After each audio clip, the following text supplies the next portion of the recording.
Yes guys, what's going on? Welcome to Stretford Paddock. I am Adam McCullough. This is Gazzetta United. We are back with a coffee and some papers, and we're going to go through them and see just what's going on in the world of football. The morning after, I say morning, I'll let you in on a secret, it's the afternoon, yeah. I got in late last night from obviously working with the lads, and I needed a lie-in. I need to take care of me. So I had a little bit of a lie-in. I've got up, I've got the papers, and now we're here. So I hope you guys are doing well. I'm doing well, even though it was a 1-0 boring game against Watford at Old Trafford. I didn't mind it, you know. I didn't mind it. Got to sit around the table, relaxed, having a little chat with the lads on the watch along. Hope you guys enjoyed it that tuned in. It was really nice to be able to relax, watch Manchester United win without much of a fuss, without being scared we were going to screw it up. Now this week coming up, Burnley-Liverpool, I will be shitting myself. So it's going to be a complete contrast because it's a massive week for Manchester United. But can't wait for it. Can't wait for it. This time last year, we lost against Burnley and Liverpool back to back. And it felt like the end of the world. Obviously, Bruno came in and he changed things around for us. Imagine this time, in 2021, if the results go the right way, we could be 6 points clear. Incredible stuff. Let's get stuck into these papers anyway before I start daydreaming.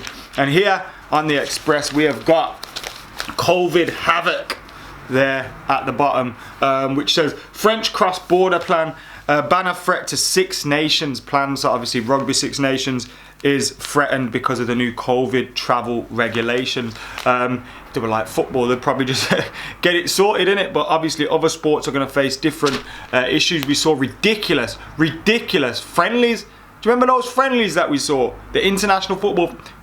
And these guys can't get a serious tournament on, so it shows you maybe how the landscape is changing while we wait for that the vaccination to be passed around the world and to different people. Everything's getting held up, so obviously that continues. And Chelsea boss Frank Lampard believes footballers breaking COVID laws must be punished. Now, I agree to a certain extent, but I only agree with that if politicians that break the law are punished, and we haven't seen that. Why should footballers be held to a higher account than anybody in the country, as well as the politicians that are running this country into the ground? Let's say, like, what? I don't get that. Footballers are held to a higher account than anyone in this country. Jeez, who's fucked this place up? Not them, that's for sure. We also look at Chorley's great cup adventure, and we all got to see them singing Adele in the dressing room again as they beat a Derby side that was again ruined by COVID, which was a great win for Chorley, but obviously they were helped by that. And inside the paper, on Manchester United's win yesterday, we've got McTominay steps up for Ollie as head boy makes Mark a stand-in skipper. And how many times, yeah, have we seen Harry Maguire go up for a corner with the armband on, head it, he wins every single header he wins in the box, so that's credit to him. But he doesn't really score many, does he? He should have Brucey style numbers for Manchester United. Scott McTominay gets the armband, scores a header straight away. And it was a good performance by Scott McTominay. I wouldn't go any further than that with any of the Manchester United players, to be honest. I thought there was some good performances there. Dean Henderson, he did all right. He's got a 6 out of 10 here. Williams got a 6 out of 10.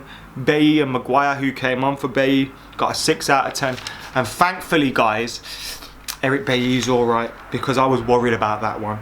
Then we got Twanzebe, who got a 6. Tellers, who got a 6. I think Twanzebe deserves a little bit more than that. McTominay unbelievably got a 9 now. McTominay was my man of the match, but I don't think any Manchester United player was a 9 out of 10 yesterday. I'd maybe give McTominay a 7 or an 8 out of 10. Van der Beek was very good as well, hardly wasted the ball, kept things ticking over. He got a 6, I would have maybe give him a little bit more. Twanzebe, McTominay and Van der Beek were the key players for Manchester United yesterday, in my opinion, but nobody was a 9 out of 10. Nobody was rubbish either, although to be fair, Telles had a difficult time with Ismaila Sarr. Greenwood got a 5, Martial got a 5 when he came on, Rashford got a 6, James got a 6, Matic It just says 80 minutes, so I don't think they rate anyone that didn't play more than 10 minutes. So there you go. Look, and Scott McTominay, he isn't the world's best midfielder, do you know what I mean? And there's a couple of midfielders, if we play our strongest midfield, he probably doesn't feature in that. But Manchester United having players like Scott McTominay in the squad, players that, you know what it means to play for the club, and players that are determined to make it here at the club. When Scott McTominay first broke through, I wasn't very impressed by him. I didn't think he was a player that should be at Manchester United for much longer. He's gone on to prove many critics like myself wrong, and he's continuing to improve now. I still believe we need to improve in that defensive midfield position, because I don't think he can do that on his own. But he's shown he can be a valuable squad member and someone that maintains the standards that should be held by Manchester United. So fair play to him. Well done, Scotty. No PSG escape for Dele Alli. We hear as well in this newspaper. Obviously, Dele Alli was hoping to go and join Mauricio Pochettino at PSG, but that isn't going to be happening for him now, if you believe these latest rumours. Then we go to the Mirror, and we've got obviously Marina taking on Spurs in what is the biggest gap between two clubs in FA Cup third round history, I believe. They're going Marine against Spurs. Huge game. Imagine if they were to dump Spurs out. It would be funny, but I doubt that will happen. Pochettino now, we may not be going for Dele Alli, but the Mirror says, now, the journalist's name is Harry Pratt, so that may say it all about this story. But we hear Mauricio Pochettino has made Paul Pogba his #1 target at new club Paris Saint-Germain. The France midfielder is keen to leave United, and they are ready to sell him for 75 million next summer. Ex-Spurs boss Pochettino, who last night won his first game in charge with a 3-0 win over Brest, believes Pogba is perfect to build his team around. Could be a good move for Paul Pogba, to be fair, to link up. Obviously Mbappe might be leaving there soon, but Neymar, Messi might be there one day. Like, could be a good move for him. I would love Paul Pogba to sign a new deal and stay at Man United, but it doesn't look like that's going to happen. And if that's the case, we all just need to move on.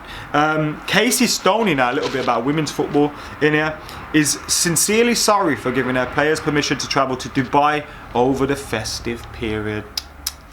I hadn't heard much about this, to be honest. The apology came as her side's Women's Super League game at Everton today was postponed due to the COVID cases and injuries in the host's camp. Stoney confirmed that at least one of her players had been to Dubai, which was visited by other WSL sides, including Man City and Arsenal, whose games this weekend have been called off because of... So we're obviously seeing in their downtime, they, like many other people, have gone to Dubai, where you can still fly out to, obviously come back, and then in there, obviously it's not great for the women's game, and especially when they probably want to be playing their games. But again, I say what I said at the start. Stop holding footballers to a higher account than these fucking politicians. Conte is so into Lingard. So into you, like, fabulous, I guess. Inter Milan want Jesse Lingard on loan from Man United, but only if they can offload flop Christian Eriksen. Now, I love Jesse Lingard. His time at Manchester United appears to be up. He obviously played for us against Watford. It's difficult for him to make a huge impression when you've not played much football. You know, he's shown that over the years he could be a valuable player to Manchester United, and he has been a valuable player. Scoring 2 goals in winning cup finals was massive. Big season under Jose Mourinho, where he returned decent numbers in goals and assists. And I think he's a player that, you know, a lot of Manchester United fans like. It's a shame that, you know, it's probably coming to the end now. But he could earn himself a big move somewhere. You know, Inter Milan or Roma, a couple of sides in Italy maybe after him, Spain even, Germany. If I was Jesse Lingard, I'd look to go abroad, because I do think he's got massive talent, massive talent, and who knows, a different style of football for him could probably bring the best out of him again, especially in somewhere like, you know, Italy, where it's a little bit slower. Could be a good move for him. But yeah, man, hopefully he can stay at United and be successful for the remainder of this season, and then let's see where he ends up. But best of luck to him. Gotta love Jess. Time out for Carrick. Manchester United squad have had a COVID scare, with coach Michael Carrick forced to self-isolate. He's back in the squad now, but he was one of those that had to self-isolate. It's good that United kept that out of the news. It was funny in the press conference when Ole Gunnar Solskjaer was talking about Facundo Pellistri testing positive. He said, whenever we have positive tests, we don't want players to be posting about it, but Facundo Pellistri did. So hopefully he wasn't punished too bad for that. Robbie Fowler talking about Liverpool and says Liverpool have to find some consistency.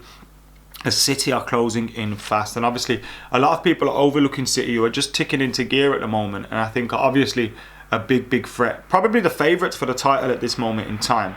Then you've got Liverpool, you've got us. Now, it's a big week for Manchester United. Beat Burnley, go to Anfield, get a positive result, whether that's a win or a draw, get out of there. We could potentially be top of the league now. Not saying we're going to win the league, although 21 is coming, but like, imagine being in that position halfway through the season, 4 or 5 months to go. We showed what we could do last season when we can go on runs, and I know it's going to be different when you've got that pressure of being a team in a title race, but